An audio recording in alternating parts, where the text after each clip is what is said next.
1500 টাকার boring 3 piece যদি আপনারা অফার নিতে চান তো দেরি না করে ভিডিওটি স্কিপ না করে সম্পূর্ণ দেখতে হবে। হ্যাঁ, আগে প্রাইস বলার আগে ড্রেসটার মধ্যে কি আছে আমি বলে দিচ্ছি। এই হচ্ছে ফুল ড্রেসটার ক্যাটালগটা খুবই সুন্দর। ক্যাটালগটা জাস্ট দেখো, পুরো ক্যাটালগটা খুবই সুন্দর একটা ড্রেস। এগুলো হচ্ছে বোরিং এর ড্রেস। ওকে, এগুলো হচ্ছে বোরিং এর ড্রেস। হ্যাঁ, এগুলো হচ্ছে কাটওয়ার্কের ড্রেস বলে বা বোরিং এর ড্রেস বলে, যে যেটাই বলে।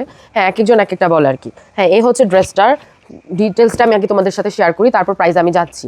হ্যাঁ, এই হচ্ছে ড্রেসটার ডিটেলসটা। ফুল ড্রেসটা খুবই সুন্দরভাবে লনের মধ্যে, হ্যাঁ লনের মধ্যে খুবই সুন্দরভাবে নিচে পোর্শনটাতে এমব্রয়ডারি কাজ করা আছে। কি সুন্দর করে নিখুঁতভাবে ড্রেসের কাজটা একটু জুম করে দেখিয়ে দিচ্ছি। নিখুঁতভাবে কি সুন্দর করে জাস্ট করা আছে, এমব্রয়ডারি করা আছে। এটা হচ্ছে প্যান্টের কাপড়টা তোমরা পেয়ে যাচ্ছ। হ্যাঁ, এটা হচ্ছে প্যান্টের কাপড়টা। এটার ওড়নাতেও তোমরা কাজ পেয়ে যাচ্ছ। হ্যাঁ, এগুলো কিন্তু বোরিং পার্টি 3 পিস। ওকে, এগুলো কিন্তু বোরিং পার্টি 3 পিস, বা কেউ বলতে পারো তোমরা এটা হচ্ছে কাটওয়ার্কের 3 পিস আর কি। হ্যাঁ, এই হচ্ছে ওড়নাটাও খুবই সুন্দর। দেখো, ওড়নাটাও খুবই সুন্দরভাবে কাজ করা আছে দুই পাশেই। হ্যাঁ, এগুলো হচ্ছে 1500 টাকার 3 পিস যদি তোমরা 950 টাকা পেয়ে যাও তাহলে কেমন হবে? হ্যাঁ, 1500 টাকা 3 পিস তোমরা অনলি পেয়ে যাচ্ছ 950 টাকা দিয়ে।